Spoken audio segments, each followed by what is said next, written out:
लेकिन I think इसमें जो इम्पोर्टेंट डेवलपमेंट हो रही है उससे बहुत सी चीज़ें जो हैं खित्ते के अंदर एक तब्दीली भी आ रही है। और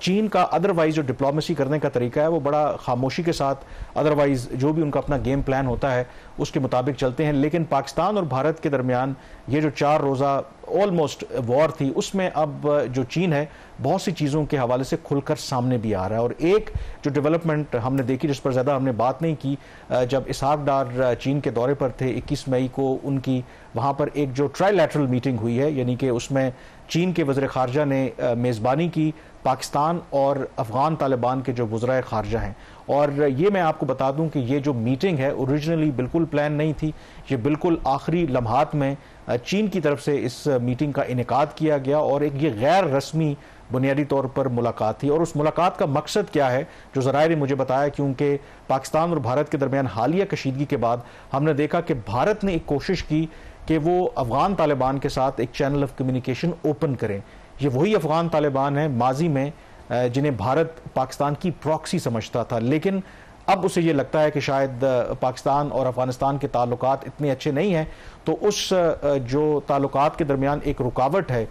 उसको एक्सप्लॉइट किया जाए और उसको इस्तेमाल किया जाए अपने जो इंटरेस्ट हैं उनको आगे बढ़ाने से मुतालिक। तो शहबाज, इसमें जो इम्पोर्टेंट फैक्टर है कि जो मुझे पता चला है कि चीन जो है, जैसे मैंने कहा कि माजी में तो वो बिहाइंड द सीन काम, अब वो खुल करके अपने इस खत्ते के अंदर जो पाकिस्तान के इंटरेस्ट हैं, उनके अपने इंटरेस्ट हैं, उनको प्रोटेक्ट करने के लिए वो मैदान में सामने आया और उसने एक कोशिश की है कि पाकिस्तान और अफगानिस्तान के दरमियान एक पैचअप करवाया जाए और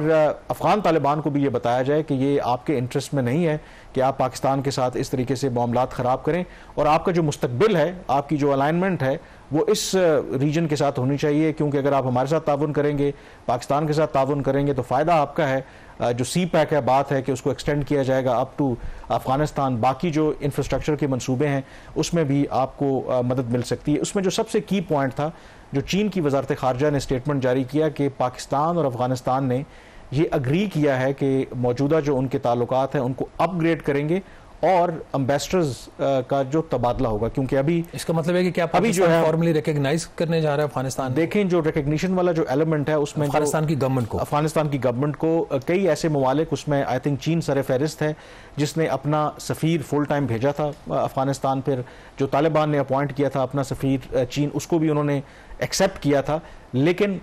फिर भी वो फॉर्मल रिकग्निशन उस तरीके से नहीं है। बट आई थिंक स्ट्रिक्टली अगर आप देखें कि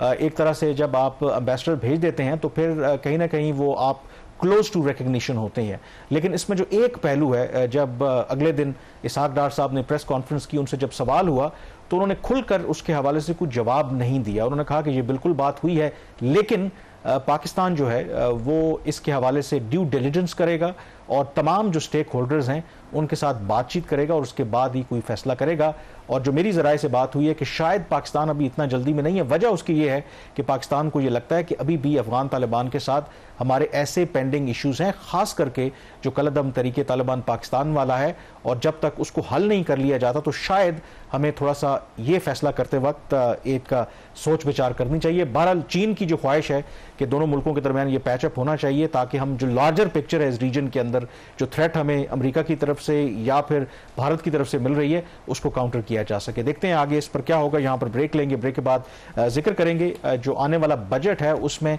1 हफ्ते के लिए ताखीर हुई है, उसकी ताखीर की क्या वजह है, ब्रेक के बाद इस पर बात करेंगे।